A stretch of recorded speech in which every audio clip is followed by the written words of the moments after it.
Assalamualaikum warahmatullahi wabarakatuh. Perkenalkan, nama saya Nevi Siti Komariah dengan NIM 877676378. Di sini saya akan memaparkan tentang pertumbuhan, perkembangan, dan perkembangbiakan makhluk hidup. Yang pertama ada pertumbuhan dan perkembangan kacang merah. Langkah awal, masukkan kacang ke dalam mangkok lalu tambahkan air. Lalu ambil kapas, basahi kapas dan masukkan ke dalam cup. Setelah kapas basah dan dimasukkan ke dalam cup, lalu ambil kacang yang tenggelam. Selanjutnya, simpan kacang pada tempat yang tertutup namun tidak terkena cahaya matahari. Saya menyimpannya di dalam dus dan terbuka. Minggu ke-1 terlihat akar yang jelas, lalu minggu kedua pertumbuhan yang mulai memanjang dan sudah tumbuh daun. Selanjutnya ada perkembangbiakan. Berkembang biak adalah kemampuan makhluk hidup untuk menghasilkan individu baru yang sifatnya sama atau menyerupai induknya. Perkembangbiakan pada tumbuhan dibagi menjadi dua, yaitu ada generatif dan vegetatif. Perkembangbiakan secara generatif atau disebut juga reproduksi generatif adalah perkembangbiakan tumbuhan yang terjadi secara kawin atau seksual, yang melibatkan sel kelamin jantan dan sel kelamin betina pada tumbuhan terdapat pada bunga. Tepatnya yaitu bagian benang sari atau jantan dan putik atau betina. Salah satu contoh perkembangbiakan generatif terjadi pada kembang sepatu. Proses perkembangbiakan generatif membutuhkan alat kelamin betina. Alat kelamin jantan dan betina pada tumbuhan terdapat pada bunga. Tepatnya yaitu bagian benang sari dan putik. Lalu selanjutnya ada perkembangbiakan vegetatif. Perkembangbiakan vegetatif yaitu perkembangbiakan yang tidak melalui peristiwa perkawinan.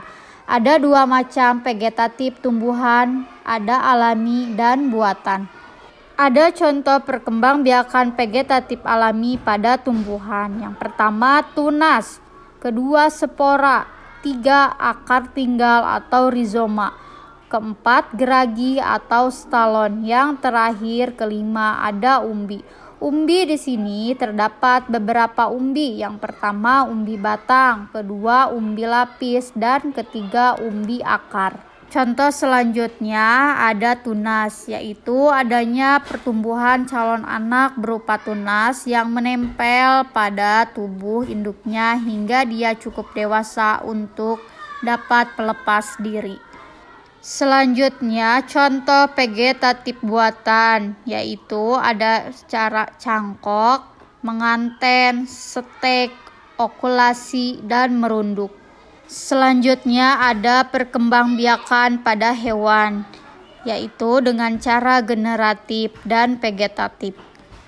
Perkembangbiakan generatif yaitu dengan cara bertelur atau ovipar, lalu melahirkan disebut vivipar, dan bertelur dan melahirkan disebut ovovivipar.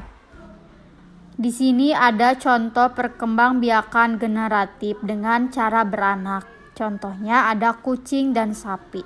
Lalu beranak dan bertelur, contohnya ada ular dan paus. Lalu ada yang bertelur, contohnya ayam, ikan, burung, dan kura-kura.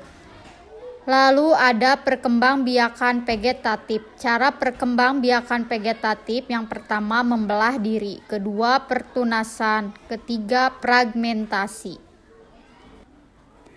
Perkembangbiakan vegetatif salah satu contohnya adalah cacing pipih yang berkembang biak dengan fragmentasi. Fragmentasi di sini yaitu hewan berkembang biak dengan cara memotong bagian tubuhnya, lalu bagian tubuh yang terpotong itu akan tumbuh lagi. Berdasarkan hasil praktikum pada pertumbuhan dan perkembangan, dapat disimpulkan bahwa pertumbuhan dan perkembangan organisme merupakan hasil dari pembelahan sel, pembesaran sel, serta diferensial sel. Proses pertumbuhan dan perkembangan kacang merah khususnya dari waktu ke waktu mengalami perubahan tumbuh tanaman apabila dilihat dari bertambahnya tinggi, jumlah daun, diameter akar, dan batang pada tanaman. Sekian pemaparan dari saya. Mohon maaf jika banyak keliruan. Wassalamualaikum warahmatullahi wabarakatuh.